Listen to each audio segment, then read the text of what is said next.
Hi guys. Okay, so I'm back again. So today I'm here to speak about sickle cell awareness. Tomorrow will be, so the 4th of July will be UK Sickle Cell Awareness Day. Um, Funny enough, I went on Google to look to try and get information, and they don't even recognise it. So clearly we've got a lot of work to do. So literally in terms of sickle cell, like as I mentioned in my other video, is how it affects a lot of people. Generally it's a genetic disorder. I wrote some notes down, so just checking. So it's a genetic disorder that is, you can only get if both of your parents are either carriers of the disease or have it themselves. This is why, awareness is important, so that the parents, whoever wants to have children, takes this into consideration before reproducing.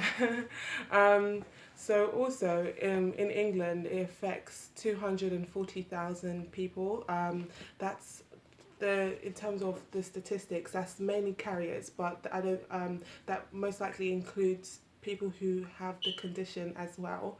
I mean, for one thing, most people think it only affects black people, but it affects a lot of people from various races, ethnic backgrounds, and just literally it's a global disease that is hopefully sooner or later the recognition for it will be given, and people will understand it a bit better. Because it's an invisible disease, it's a bit difficult to sometimes wrap your head around.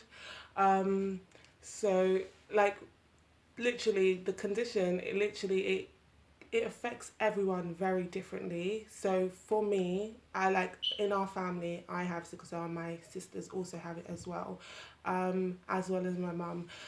So all of us are affected extremely differently. So you may see one person be reacting one way to it, maybe having a lot of hospital admissions, and another person who barely has any. But you never know, if they're suffering at home and trying to manage things at home by themselves. So that's something to take into consideration. So literally the one thing that we all have in common for sure is the pain aspect of it. And for myself, I can testify it's extremely excruciating.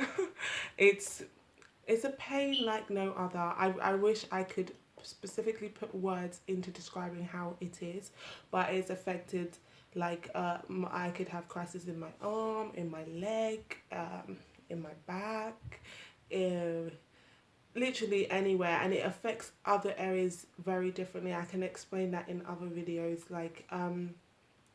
but literally because it's a blood disorder, the blood, it goes everywhere, so anywhere can be affected, really and truthfully. Literally my hope, and I think a lot of sicklers' hope, is that sympathy given to it, because obviously today, I give you an example. Today I've not been too well, but you're not going to be able to tell. No, girls looking at me sweet. I'm joking. But you definitely won't be able to tell. I've been in bed majority of the day, yesterday and today. I've been having to take quite high doses of medication. But literally I was like, I need to make this video. It's the 4th of July is the UK one, and I'm hoping to be able to make awareness in my local hospital as well. So I mean, please share this video with anyone that might be able to relate, or who maybe want to get a better understanding of the condition. And also if anyone wants to understand it a bit more, I'll be posting regular videos, hopefully, that it's not only going to be related to sickle cell, but it's going to be the direct and indirect excuse me, sorry, information that's directly and indirectly that affects it, in a sense. So things from me and my family going to a party and like one of us being unwell and we have to really start to figure out what we're going to do, or things where, you know, I might be in a hospital and like I'm telling you the stories I have are hilarious. So anyway, literally, but in terms of actual information, I'm hoping to be able to put some more out so people can just understand it a bit more, have a bit more empathy, and, you know, just be a little bit more wise than clued up about it, because it's a condition that really affects a lot of people and in many different ways, not only physically, emotionally, psychologically, you know, mentally, everything, spiritually as well. You know, if you go into church and you're being laid hands on and this sickle cell will go, you will go, and it's still there, what do you do? So anyway, I've said enough for today. Hope you guys have a good day. Okay, bye.